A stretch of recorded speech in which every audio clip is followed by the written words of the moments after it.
Bienvenidas familias a este vivo de las 15 horas. Hoy vamos a hablar sobre los miedos en la infancia. Les voy a contar algunas cosas sobre los miedos, de dónde vienen, cómo podemos ayudar a nuestros hijos a sobrellevar o a superar los miedos. ¿Cómo están? Voy a esperar un poquito que se puedan sumar antes de seguir, ¿sí? El vivo hoy no queda guardado acá en Instagram, va directo, así expreso, para el canal de YouTube. Así que si todavía no se inscribieron, inscríbanse. Y si lo estás viendo ahora en el canal de YouTube, por favor, dale seguir al canal, así no te perdés ningún video. ¿Cómo están? ¿Me extrañaron la semana pasada?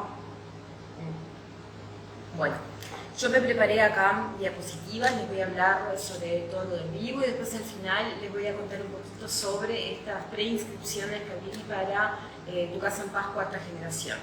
Después les cuento lo que es para quienes no saben lo que es.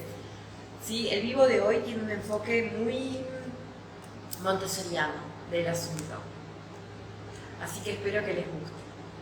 Tenía varias preguntas ahí que surgían en las historias. La mayoría de ellas se las voy a contestar acá en el vivo. Puede ser que me quede alguna que era muy puntual, muy personal, que la contesto después por historias, pero en general más o menos todas dudamos en los mismos puntos, tenemos como las mismas dudas sobre cómo ayudar a nuestros hijos a superar los miedos. ¿Cómo están ustedes? ¿Me extrañaron la semana pasada?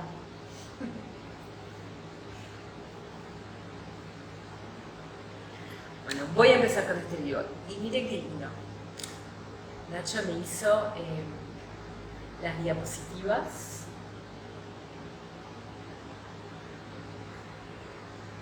Acá. Con la estética nueva. ¿Les gusta? Vamos a cambiar de hacer un rebranding y me parece que va a ir por este lado, así que espero que les guste. Bueno, ¿qué es el miedo? Porque siempre tenemos como esa cosa de que hay que ayudar a los niños a superar el miedo o que tienen que dejar de sentir miedo, que el miedo es algo malo, y no siempre el miedo es algo malo. O sí, vamos a llegar a la conclusión de esto al final de este video, ¿sí? Pero lo que sí es importante es que todos sentimos miedo, no importa la edad que tengamos, todos, adultos, niños, ancianos, todos sentimos miedo, porque el miedo es un mecanismo de defensa ante lo desconocido. Y a menos que hayas pasado por todas las experiencias posibles en la vida, en el mundo, siempre vas a tener cosas nuevas que hacer, entonces siempre vas a encontrarte con algo desconocido. Y además, el miedo es un freno ante posibles. ¿Qué son estos posibles? Bueno, estos posibles son creencias que yo tengo. Yo creo que voy a sentir dolor si hago esto. Entonces, el miedo me hace frenar. Yo creo que puedo llegar a sentir frustración ante esto. Entonces, el miedo me frena. No deja de ser un mecanismo de defensa y supervivencia. Cuando llegamos a este mundo, no tenemos ninguna experiencia, no conocemos el mundo y nos guiamos por nuestros instintos más básicos. Dentro de esos instintos más básicos está el miedo. Entonces el miedo no nos empieza a acompañar a partir de los 4 o 5 años cuando decimos, ay, ahora mi hijo tiene miedo a la oscuridad, o tiene miedo al agua, o tiene miedo a sumergirse, ¿no? O tiene miedo a los monstruos, o tiene miedo a la muerte, tiene miedo a diferentes cosas como más abstractas, y ahí percibimos el miedo como algo malo. Pero la realidad es que el miedo nos acompaña desde siempre. Incluso cuando tenía 2 años y se animaba a todo, decíamos, ay, no le tiene miedo a nada, no es posible. Incluso ahí sentía miedo y era sensible a nuestro miedo. Entonces vamos a seguir, ¿sí?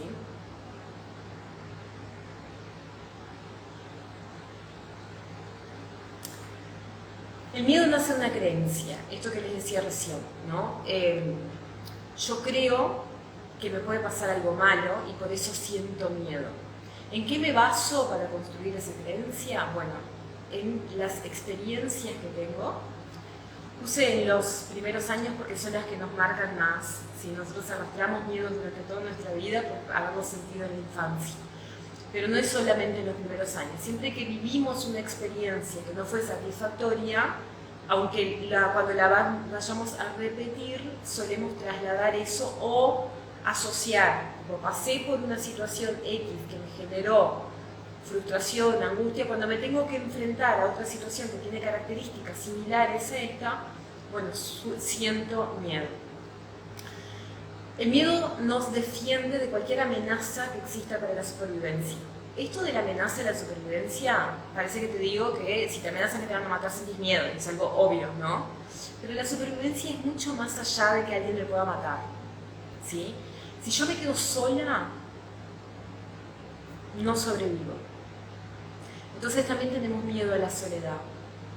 Si yo no soy aceptada por el grupo social en el que vivo, no sobrevivo. Entonces también tengo miedo al rechazo. Por supuesto que también tengo miedo al peligro, al dolor, a sentir hambre, ¿no? Pero sobre todo quiero que piensen como en esas cosas más sutiles, ¿no? Más sutiles, no, como más, menos primarias y que también son de supervivencia, que también nos generan miedo. Viene de la falta de seguridad, porque por más que una situación pueda ser difícil o pueda ser un desafío mayor, si yo me siento segura para enfrentar desafíos, bueno, podré sentir el miedo, pero lo voy a poder actuar a pesar del miedo, no me va a frenar, ¿sí? Y muchas veces ese miedo es por desconocimiento. Como yo no sé lo que hay del otro lado, siento miedo. Por eso muchas veces nosotros, los adultos, minimizamos algunos miedos de los niños, ¿no? Decimos, ay, pero ¿por qué tenés miedo a entrar a ese lugar si es divino adentro? ¿Por qué tenés miedo de amacarte si amacarse es tan lindo? ¿No? Y nos basamos en el conocimiento que nosotros tenemos de ya haberlo hecho, de ya haber vivido esa experiencia para determinar que la otra persona sienta o no miedo ante su desconocido.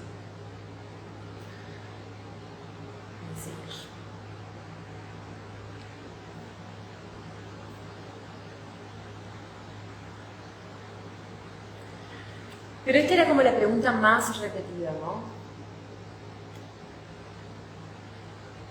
¿Qué hago si mi hijo tiene un miedo?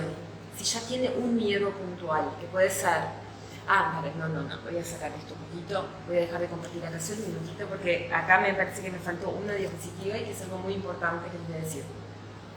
Que es la construcción de los miedos en las diferentes etapas del desarrollo. Cuando nosotros nacemos de 0 a 6 años, y todos los niños de 0 a 6 años, no tienen la maduración del cerebro suficiente para discernir entre lo que es fantasía y lo que es realidad, ¿sí? Entonces, en los primeros 3 años sobre todo, nuestra realidad es todo aquello que podemos tocar y que podemos ver. A partir de los 3 años, y por eso que como es lo que podemos tocar y ver y experimentar, es más difícil ver que un niño tenga miedo a algo antes de los 3 años. ¿Por qué es más difícil?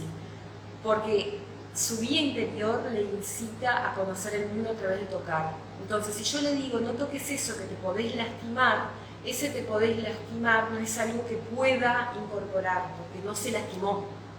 ¿Se entiende? O sea, ese te podés lastimar en el futuro, o ese cuidado de lo que pueda llegar a suceder, no es algo que pueda vivir, solo puede vivir si pasa. Entonces, si toca y se lastima, ahí ve que algo lastima.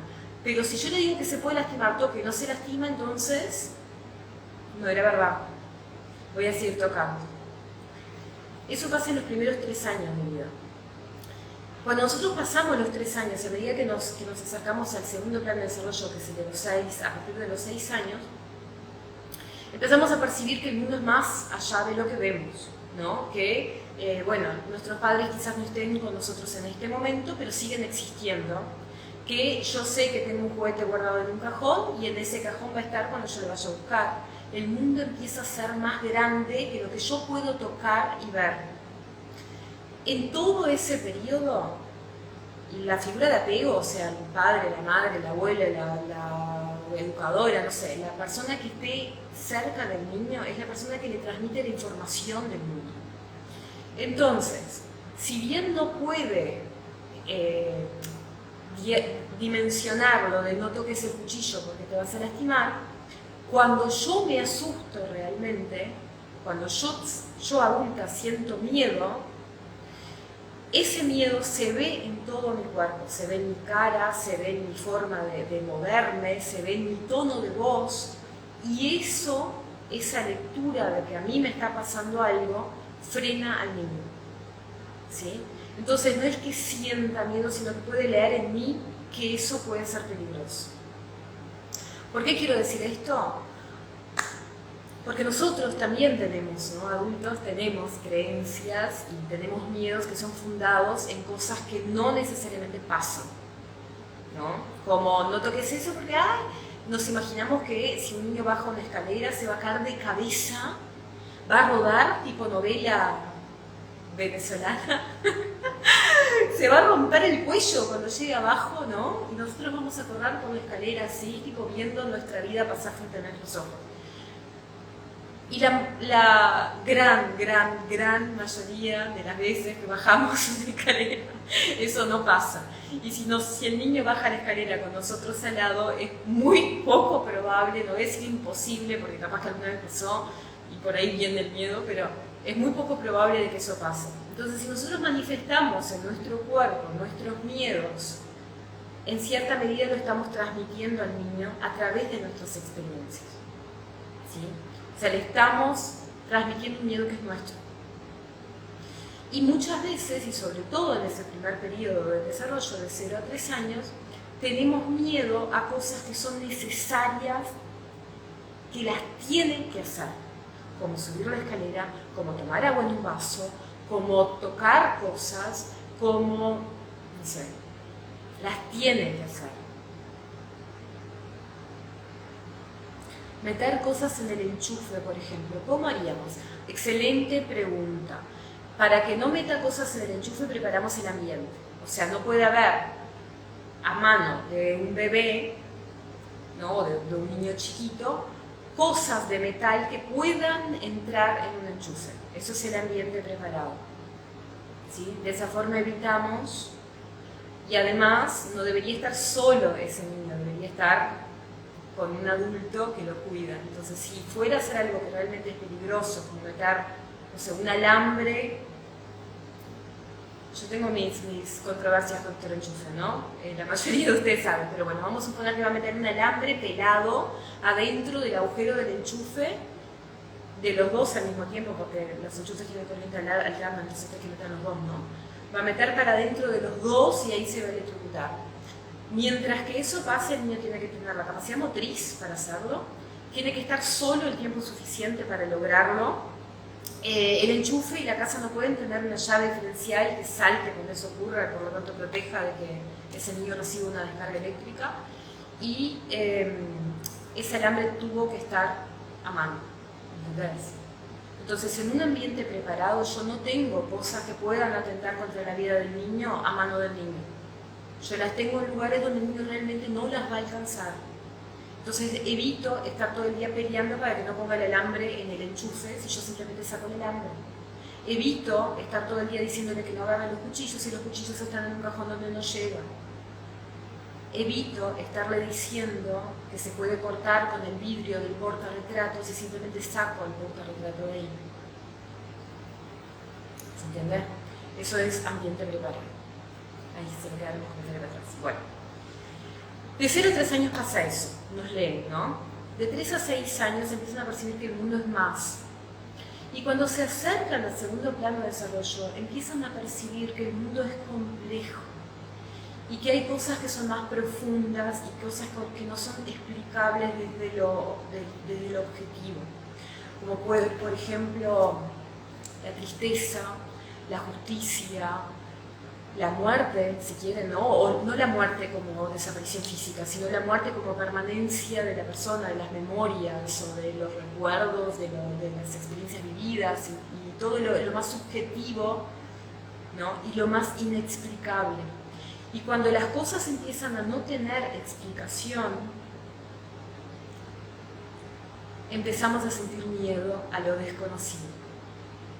Por eso los miedos más...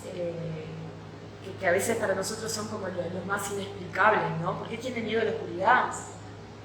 Por eso esos miedos surgen cerca de los 4 o 5 años, o a veces un poquito más, a veces un poquito antes.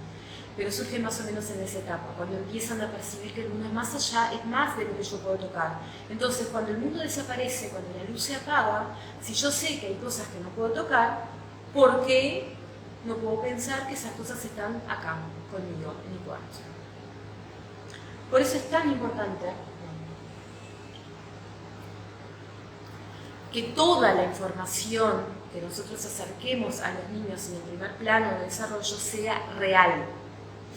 Alguien me contaba por historias, por el casillerito, como que su hijo había conocido el miedo a través de un cuento, ¿no? Y hablaba de los monstruos. Hay muchos cuentos que leemos en infancia que tienen que ver con monstruos o con animales. Había alguien que me decía también que tiene miedo de los ratones y nunca vio un ratón, ¿no? Entonces, tenemos en la infancia muchos cuentos que son fantásticos y que dicen, por ejemplo, hablan de monstruos o hablan de ratones que hablan o que se meten en el cuarto. Tenemos personajes mágicos que llevamos a que convivan con nosotros en la infancia, como por ejemplo, bueno, puede ser el Papá Noel o el ratón Pérez o, no sé, las hadas del bosque, lo que quieran. Pero todas esas figuras que son inexistentes, pero que nosotros sabemos que son inexistentes, para el niño son una posibilidad de que sea real, porque empiezo a ver que hay cosas que yo no veo y no toco y existen. Entonces quiere decir que puede ser que un ratón hable, aunque yo no haya nunca visto un ratón. Y puede ser que ese ratón se meta en mi cuarto, y puede ser que se meta abajo de mi almohada.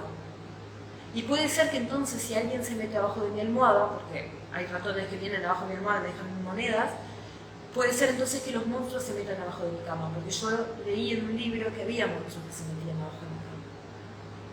Entonces quiere decir que eso puede pasar. Y aunque nunca lo haya visto, el miedo igual existe.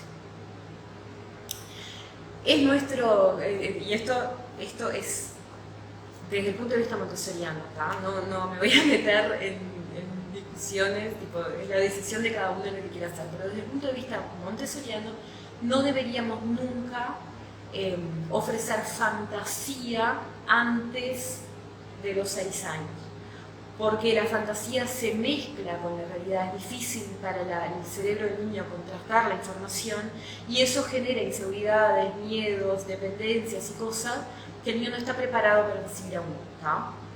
Entonces la literatura,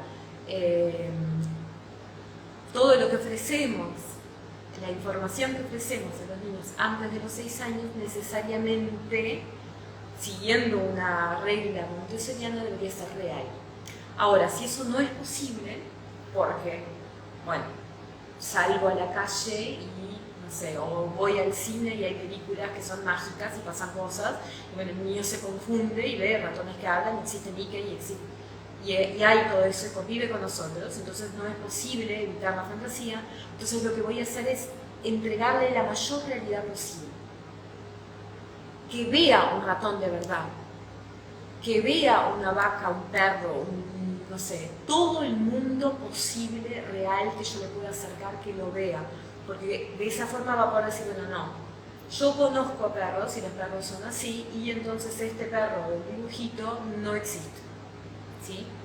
Aunque pueda tener claro eso recién a los 6 años. Después de esa primera etapa del acercamiento del mundo y de entender que hay cosas que, bueno, que van más allá, y esa etapa de los 3 a los 6 años y que empiezan a surgir los miedos, viene el segundo plano de desarrollo. Y el segundo plano de desarrollo está heavy, gente, porque de 6 a 12 años nosotros entendemos lo que es la fantasía. Y bueno, y ahí empiezan a desaparecer los miedos a la oscuridad, los miedos al agua. Pero el principal motor del ser humano en esa etapa es el ser social, es ser una persona libre de pensamientos, autónoma de pensamientos. Y va a empezar a experimentar a través de lo social.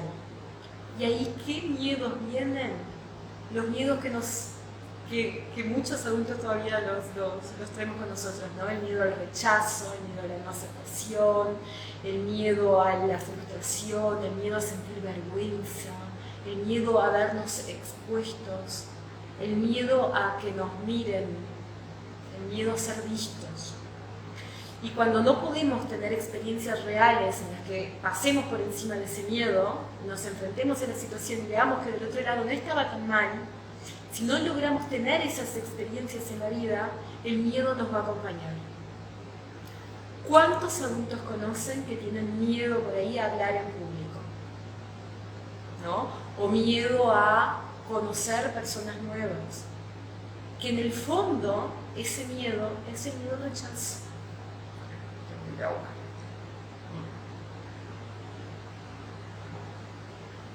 Entonces, en el segundo plano de desarrollo, los miedos cambian. Ya no va a ser tanto el miedo a la oscuridad o el miedo al agua o el miedo, sino que empiezan a ser miedos a lo que nos puede llegar a pasar, ¿sí? Miedo a lo que pueden llegar a pensar de nosotros en esa situación. Entonces, y miedo a estar solos. Hoy alguien preguntaba, mi hijo tiene 10 años y se pasa a la cama, ¿es porque tiene miedo? Puede ser sí que tenga miedo, porque hay, ¿no? Todavía, yo qué sé, hay adultos que tienen miedo a las arañas, siendo que la araña es un bichito de este tamañito, o sea, ¿no? Pero igual tienen miedo. Puede ser que tenga miedo, pero también puede ser que quiere estar contigo, que no quiere estar solo, que el miedo que sienta es el miedo a estar solo, que entonces quiere estar contigo. Vamos a seguir. Ahora sí. Si mi hijo tiene un miedo, lo primero que va a necesitar es reconocer ese miedo, aceptar que ese miedo existe y luego enfrentar ese miedo, ¿sí? Cuando estoy hablando de un miedo puntual, no estoy diciendo que no tenemos que enfrentar a todos nuestros miedos. Como hablamos al principio, algunos miedos nos protegen en la vida y nos ayudan a sobrevivir, por lo tanto no son todos los que nos vamos a enfrentar. Pero a esos miedos que sentimos que del otro lado, que queremos ir del otro lado y que el miedo nos está frenando, ¿sí? Como el miedo a de repente acercarse a un grupo de niños y poder hablar con ellos, o el miedo a apagar la luz del cuarto, o el miedo a meterse a nadar, que quiero ir, que estoy viendo que está bueno, que la gente que está ahí la está pasando bien, pero el miedo me frena, ¿no? O puede ser cuando sos adulto, usando el mismo ejemplo, bueno, yo quisiera decir muchas cosas, quisiera pararme enfrente a la gente y compartir cosas que sé, pero como siento miedo me freno. Bueno, ese miedo es el que tenemos que primero reconocer. ¿Cómo los podemos ayudar nosotros en esa etapa de reconocimiento? Nombrando el miedo y no minimizando, no diciendo, ay, pero ¿cómo vas a tener miedo a la oscuridad si no hay nada? Mira, apago la luz y no pasa nada. No hay nada, es lo mismo, es tu mismo cuarto. Eso que minimiza su sentir, no está bueno.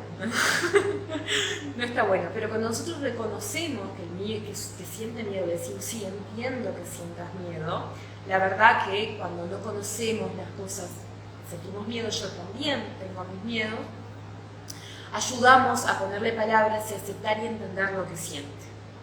Y lo aceptamos nosotros también, aceptamos que las otras personas pueden sentir diferente a nosotros.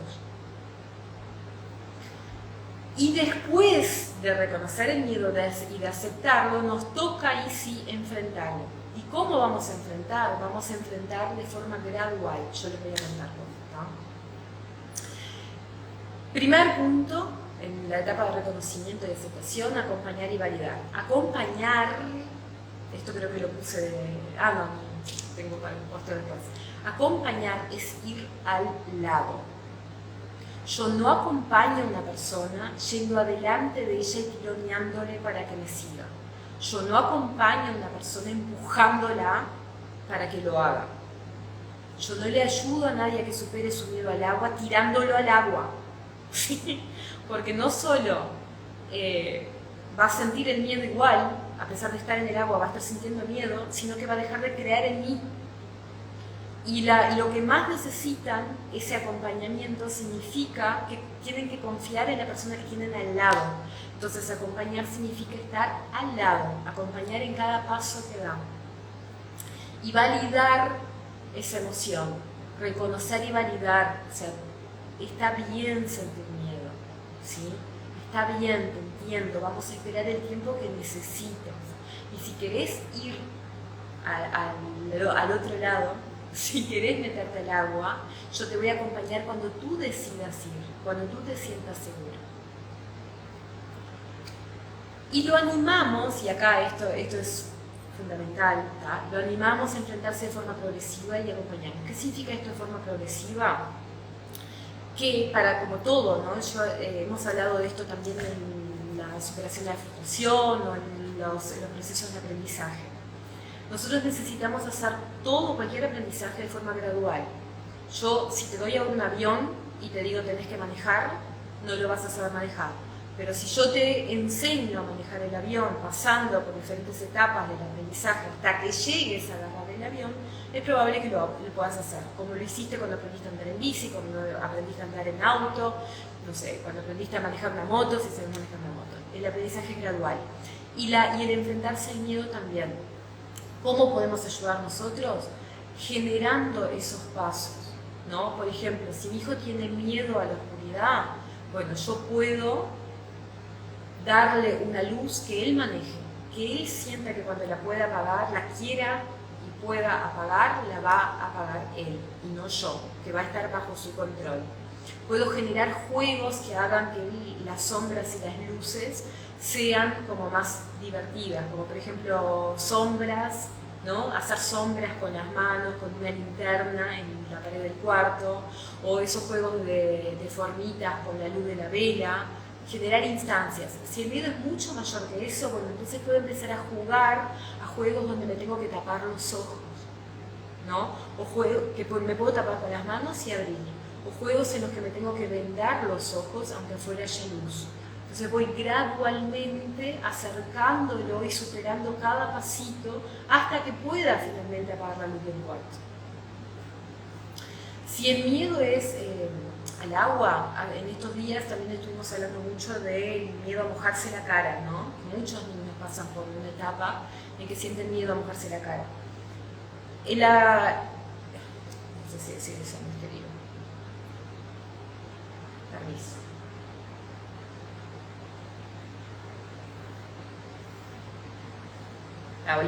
Ese tema puntualmente lo voy a dejar para otro video, ¿tá?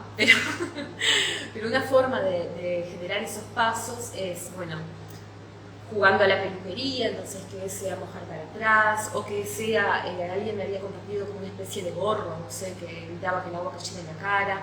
También pueden sostener una toalla, entonces de esa forma cuando necesitan secarse la cara se seca.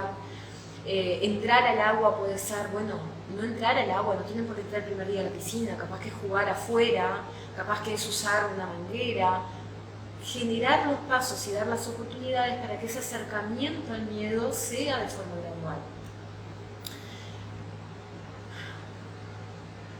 Y acá esto es tal cual, ¿no? Acercamos con respeto situaciones que producen el temor. Esto del respeto es fundamental. Nacho, mi esposo, cuenta que tenía miedo a entrar al agua, iban a acampar todos los años iban a acampar en enero a Santa Teresa. Y bueno, y en un verano, no sé por qué razón, fue cuando él empezó su miedo. En los años anteriores había entrado, pero ese año tenía miedo de entrar al agua, veía el agua, la sola, no sé, y sentía miedo. La tía, que es una tía que adoramos, quiero dejar claro esto, porque la queremos mucho, y no tenía quizás estas herramientas, quiso ayudarlo, lo agarró a UPA y lo metió a prepo al agua con ella. Yo te estoy abrazando, estás conmigo, estás seguro, yo te llevo al agua, vení, vamos.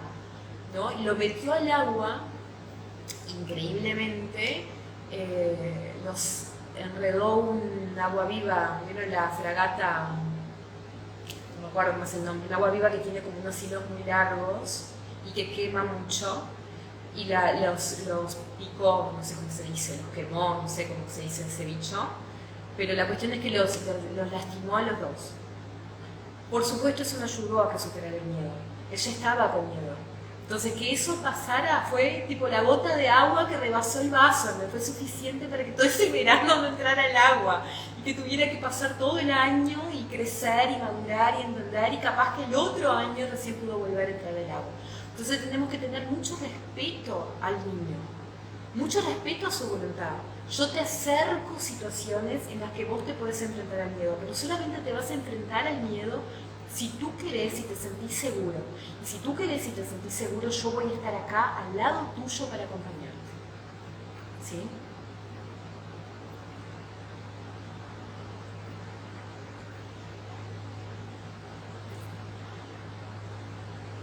Y esta es la pregunta del millón, ¿no? ¿Cómo evito los miedos?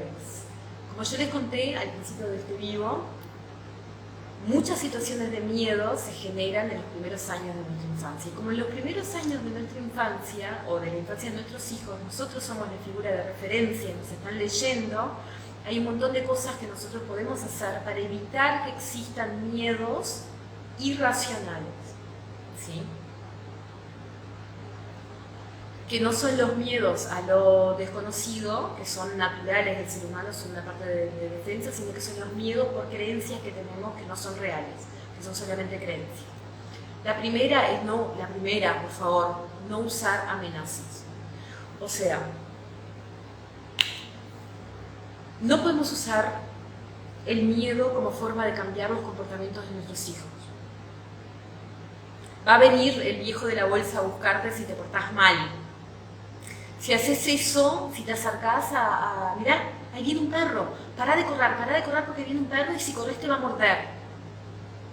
Esas situaciones en que nosotros forzamos la sensación de miedo para cambiar un comportamiento funcionan en el momento, pero funcionan tan bien que se nos meten adentro y después cambiar ese chip es mucho más difícil. Cuanto más conocido y más real es el mundo del niño, más palpable es y más asociaciones puede hacer entre los objetos y la realidad, menos miedo va a sentir a lo desconocido. Dentro de ese mundo conocido y real están los horarios, no reloj, sino las rutinas, el orden en que las cosas suceden. Otro de los miedos que había aparecido mucho acá en el casillerito era el miedo a entrar al jardín, por ejemplo, ¿no? Que es totalmente válido, por supuesto, como todos los miedos, pero que además tiene un sentido muy grande, porque al final tienen que entrar por primera vez a un lugar con un grupo de gente que no conocen, quedarse con una persona que acaban de conocer, ¿no? Y alejándose de sus figuras de referencia, que son los que los cuidan. O sea, es lógico que sientas miedo en esa situación. Pero cuando esas situaciones empiezan a ser parte de la rutina del niño, entonces es previsible. Si yo antes de ir al jardín tengo una rutina que es siempre igual, bueno, me levanto, no sé, desayuno, me cepillo los dientes, me pongo el uniforme, dependiendo del horario, no sé, juego, y después voy por cierto camino, y mi mamá o mi papá me llevan hablando, no sé, jugando, cantando, y todos los días hago lo mismo. Yo me preparo para ese momento en que me voy a enfrentar a ese miedo que tengo, ¿sí? Yo entiendo todo lo que está pasando antes y eso me da seguridad, y cuando me voy a enfrentar a lo desconocido tengo herramientas para hacerlo. Por eso las rutinas ayudan muchísimo en la infancia y las tenemos que tener. Tengo que tener siempre, pero en infancia más que nunca. Permitir autonomía, dejar que se equivoque sin corregir.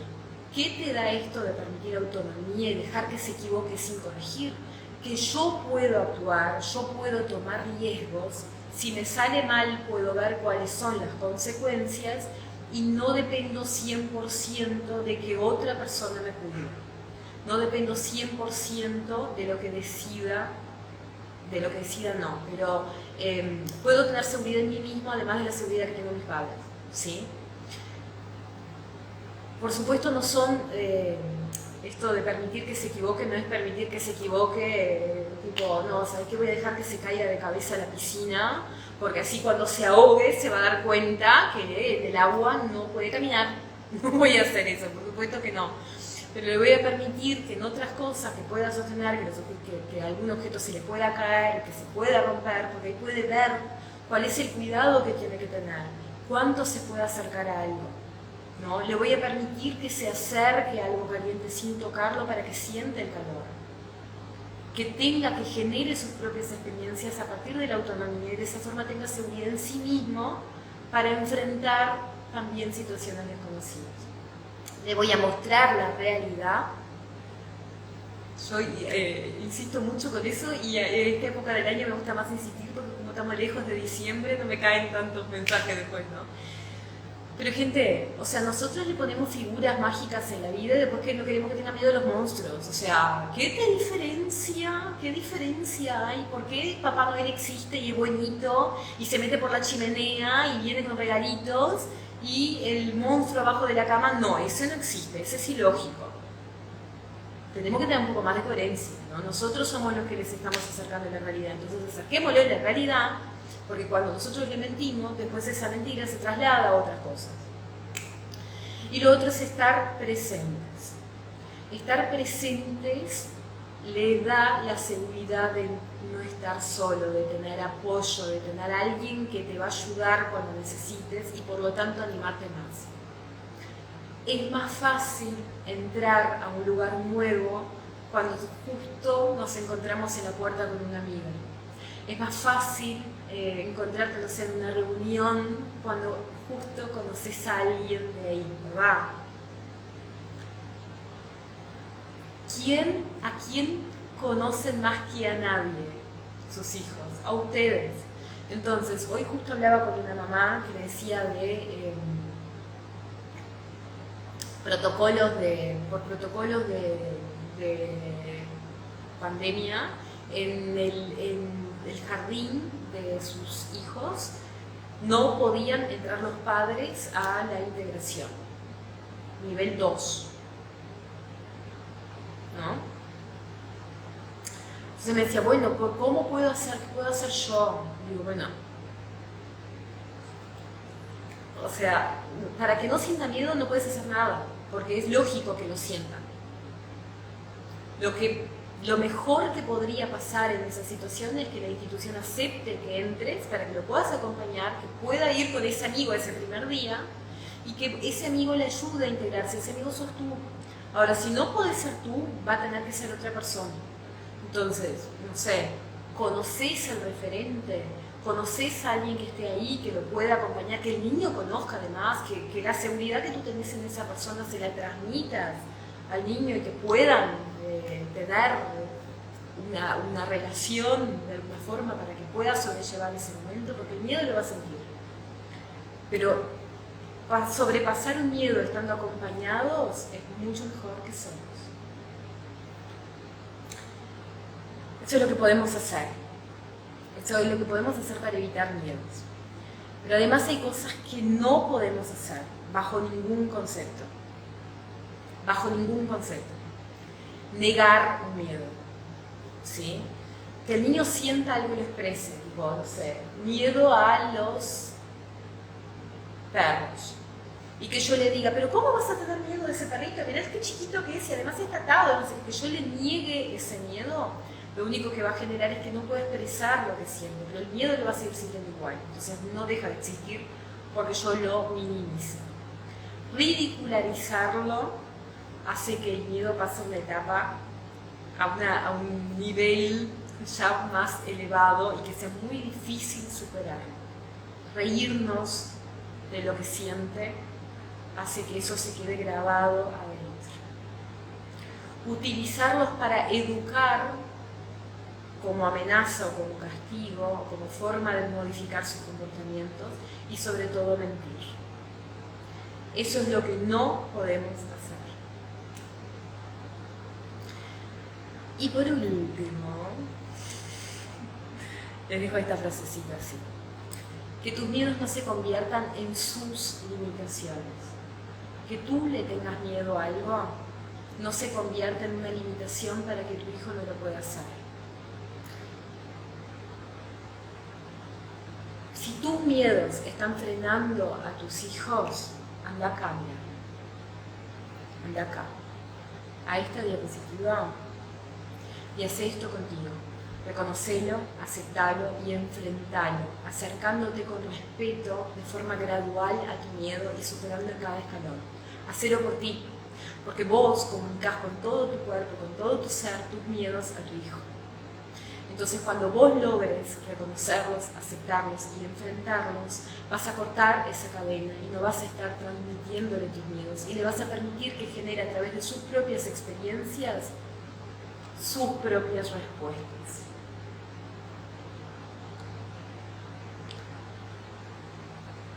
Que tus miedos no se conviertan en sus limitaciones. Y también podría ser que tus miedos no se conviertan en tus limitaciones. Voy a dejar de compartir acá diapositivas porque esta era la última. Espero que hayan disfrutado de este vivo. Este vivo no va a quedar guardado en Instagram, va a quedar solo unos minutitos para que lo pueda descargar y luego va al canal de YouTube. Les comparto el link después en historias para que se puedan suscribir al canal. Si se lo quieren compartir a alguien, buenísimo. Si lo quieren volver a ver, lo pueden ver acelerado y un montón de cosas más. Y voy a aprovechar estos últimos minutitos para pasar un avisito así sobre Tu Casa en Paz, cuarta generación. Ay, muchas gracias, Clau, por la insignia. Muchas gracias. Bueno, les cuento un poquito. El 7 de abril abren oficialmente las inscripciones, o sea, las puertas de Tu Casa en Paz, que es mi programa avanzado. Tu Casa en Paz son 8 semanas de acompañamiento. Muchas personas, antes de que lleguemos a la apertura de Tu Casa en Paz, va a haber un desafío gratuito, que es el desafío No Más Gritos, fue elegido por ustedes. Y también va a haber una serie de vivos como de precalentamiento para que lleguemos a ese momento. Pero esta vez hice algo muy especial. En este grupo puntualmente de Tu Casa en Paz van a haber algunos cambios que va a hacer que va a ser muy especial. No les quiero contar los detalles, no quiero contar. Pero tiene algunos cambios que son muy importantes y que hay varias personas que ya saben que quieren ser parte de esa generación, que me han estado escribiendo, y de hecho ya hay más de 170 personas preinscritas. Va a haber un único grupo de preinscripción, un único grupo. Ese único grupo va a tener lo que entra en un grupo de WhatsApp, que son 253 personas. El link está en mi biografía de Instagram. Si se suman a esas 253 personas, van a recibir información y algunos beneficios antes de que abran finalmente las puertas de Tu Casa en Paz. Pero no es para cualquiera. No quiero ofender a nadie, pero no es para cualquier persona. Es para todas las personas, pero no es para cualquier momento de tu vida. Solamente quiero que se sumen a ese grupo las personas que están seguras de que pueden vivir un proceso de transformación ahora.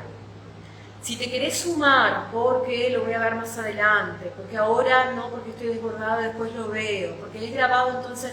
No, yo necesito que esas personas tengan un compromiso real, porque va a ser un grupo único que va a tener una relación conmigo que yo solamente la puedo sostener con un grupo pequeño de personas.